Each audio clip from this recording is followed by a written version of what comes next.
We have a problem here today, everyone. We have a pretty big problem, or at least I do.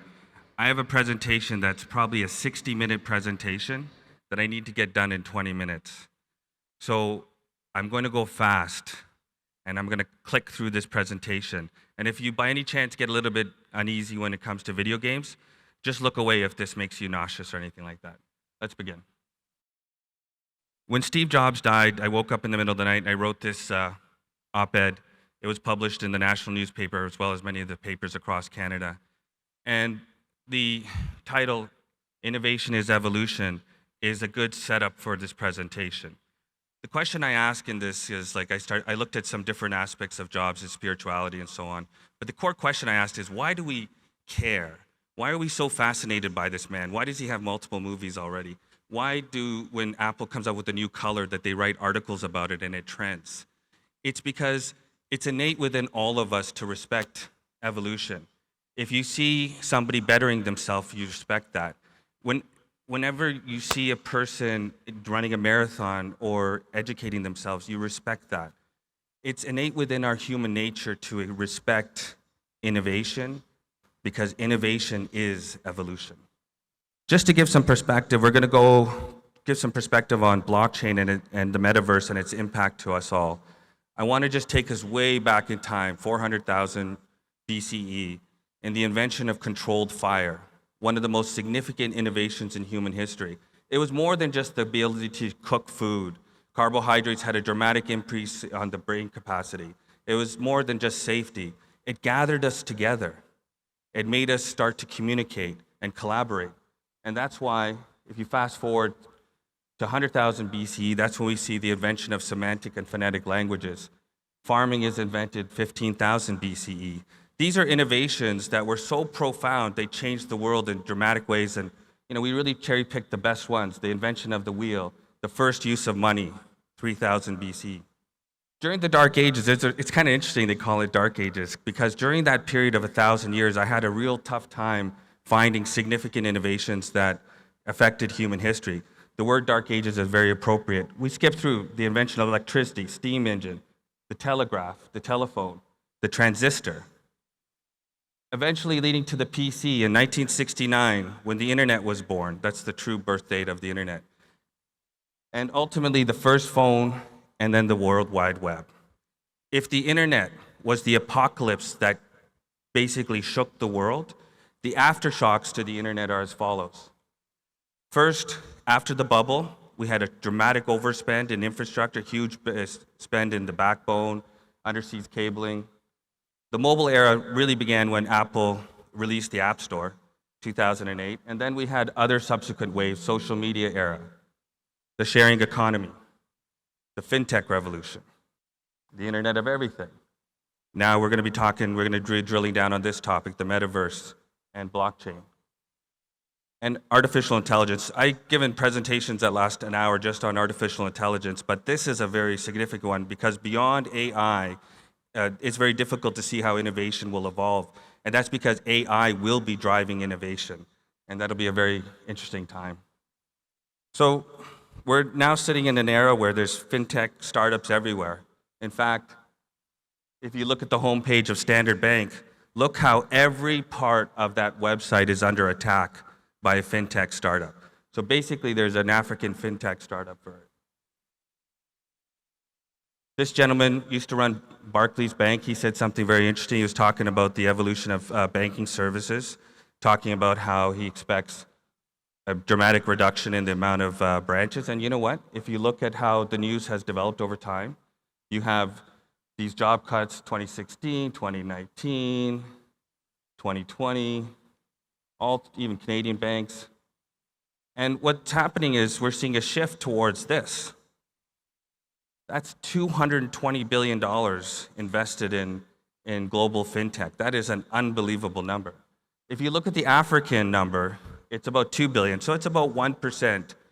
So 2 billion is a major number. If you look at how many startups in Africa are fintech based, it's a huge number. But 2 billion, Africa's GDP as a percentage of the global GDP is about 4 or 5%, depending on the source. So it's a little bit underinvested. As big as it is, it actually can do more. This McKinsey report was very interesting, especially the title, FinTech in Africa, the End of the Beginning. Very ominous. Now, we open up today by talking about how blockchain can provide trust. I think this is a very important concept we've got to spend a moment on. Trust is what enables so much things, including economic development. You just look at the correlation of economic development and trust. It has a direct impact on growth. And so how can blockchain enable this and therefore impact growth? That's a question to ask. Now, when we look at blockchain, there's a couple of features of the technology that are interesting. The two most important things that I look at something like Bitcoin is that certainty of transaction.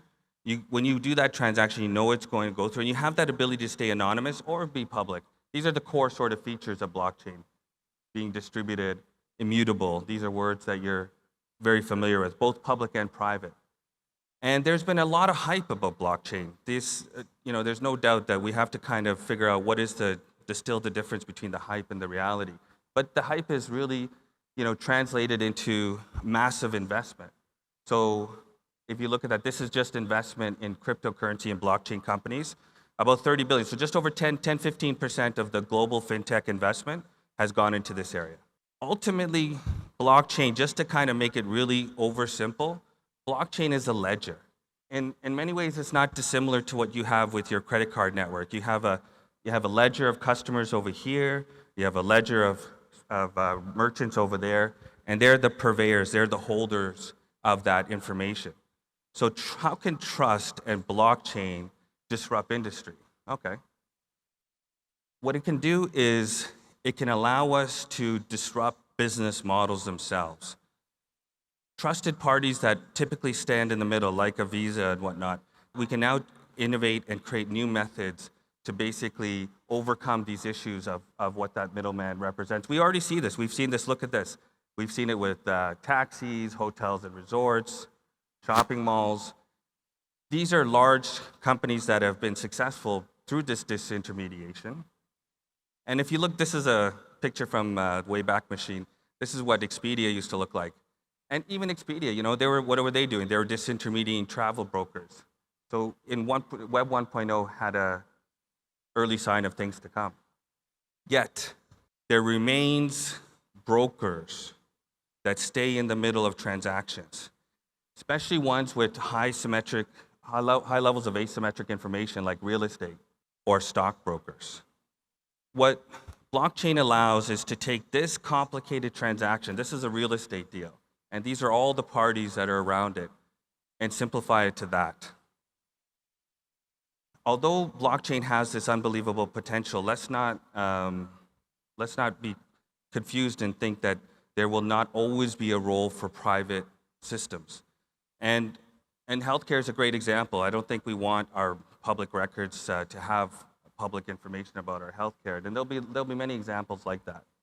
In fact, some of the most boring, quote unquote, boring applications will be the ones that actually rule the day initially in blockchain. I got a couple of quick videos. Here's one on supply chain management that we can look at. This is IBM and Walmart working together. I purchased a pack of mangoes. I came into my staff meeting. I put them on the table and I said, your traceback exercise starts right now. And we timed how long it took them to get the information for each point in the food system all the way back to the farm. And I'm not going to give you the results after the pilot, but it's going to be good. That's one example. I'm going to skip some of these videos because of time constraints. Another one is, we'll just go through the... Today's trust and privacy landscape is changing fast. To keep up, we need to change how we work. Enterprises need to manage an increasingly complex workforce and ensure their workers are skilled, credentialed, and compliant. Individuals need new ways to capture and share their professional skills. So we can see how blockchain is being used in very simplistic applications. You might think they're not very sexy, but they're very important. Things like real estate records, what Dominium's doing is excellent types of examples of what blockchain can do. But, Mohammed mentioned some issues with adoption, and these are some of the critical issues that the technology has faced, and there's still a ways to go. Ultimately, one of the most interesting applications, if we say boring applications are on one end of the spectrum and very interesting now, where blockchain will eventually lead towards is this concept called the metaverse. This one video will helpfully show you in 2 minutes exactly why people are so excited about this metaverse concept. Now let's be real in that the metaverse is a work in process concept, and it's got much time left to go. But if you wanted to understand really what got Mark Zuckerberg all excited and about the promise of this new world, I think this video will help demonstrate. In 2045, Columbus is the fastest growing This is the city one with the on low Earth. volume. It's where Halliday and Morrow started gregarious games.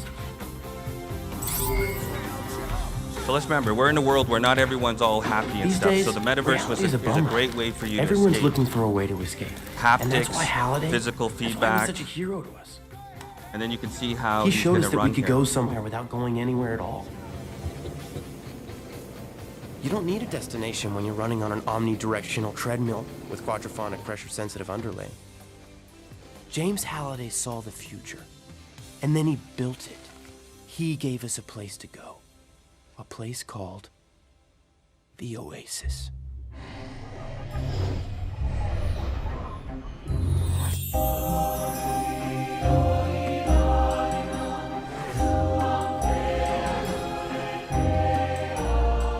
This is the Oasis. It's a place where the limits of reality are your own imagination.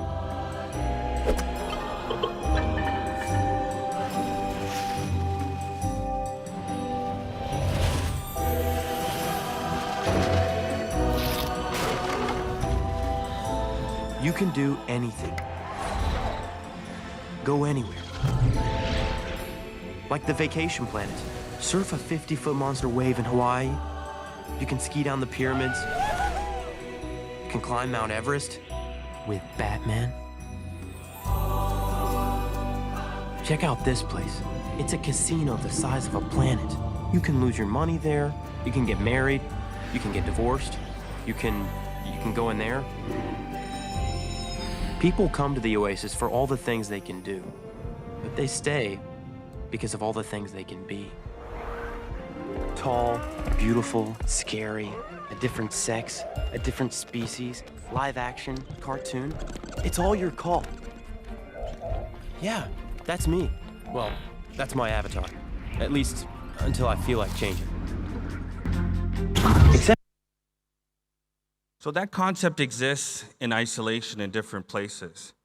And what the metaverse will do is will unite all these worlds, and they will become little worlds within the universe of the metaverse. And there will be an interoperability between worlds. You'll be able to take that character from system to system and system. But importantly, what blockchain will represent is the underlying infrastructure that will allow the economy to develop around this. And when you look at the core properties of the universe, the metaverse, excuse me, these are 6 different properties that are important. And a fully functioning economy is very important. That's what will make this sustainable and repeatable and scalable. This is a complicated slide, but what it shows is sort of the economics in the metaverse. In this case, it's a game where you're basically mining asteroids. And as you're aggregating minerals, you're accumulating resources, and you trust that those resources will be in your account. You trust that you'll be able to use resources from one world to another world. And that's why that word trust keeps coming up again and again. Here's a graphic which shows 7 different sheets, if you will, of the metaverse.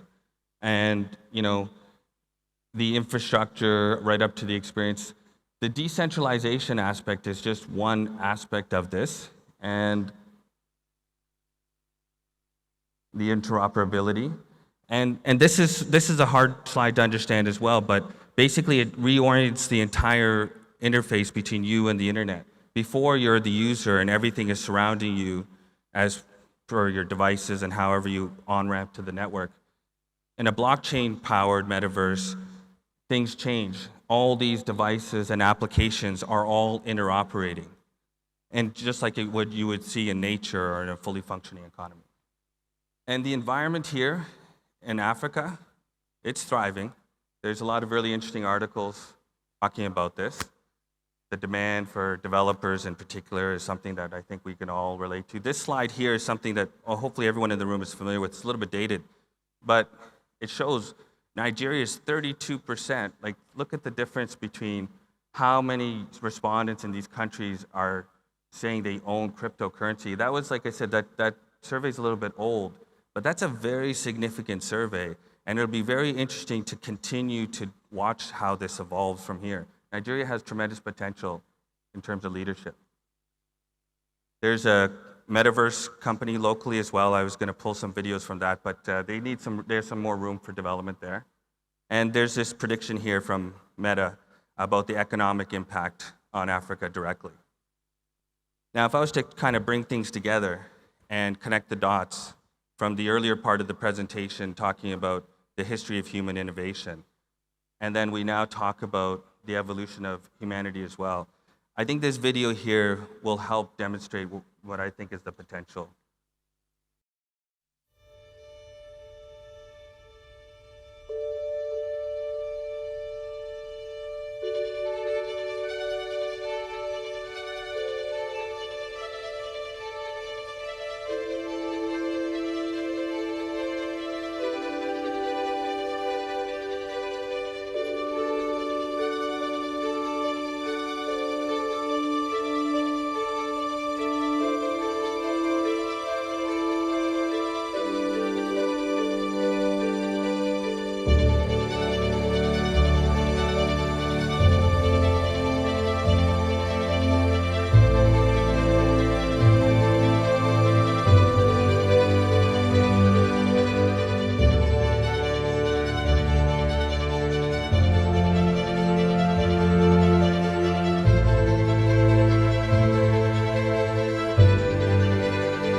You know, that video, I love that video because it really does help, communicate the impact that we've gone through over the last short period of time. But, when we're in these periods of accelerating innovation, we're right in the middle of it. It's kind of difficult to have perspective.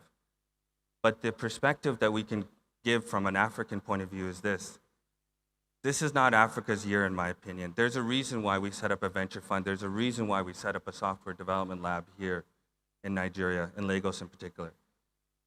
And that's because when you look at the statistics, it's very, very clear. 50% of all live births on planet Earth are happening on this continent. The United Nations is saying that's going to trend to 70% by the end of the century. If I was to oversimplify how any economy grows, it's really through two primary drivers. One is through productivity growth, and the second is through population growth.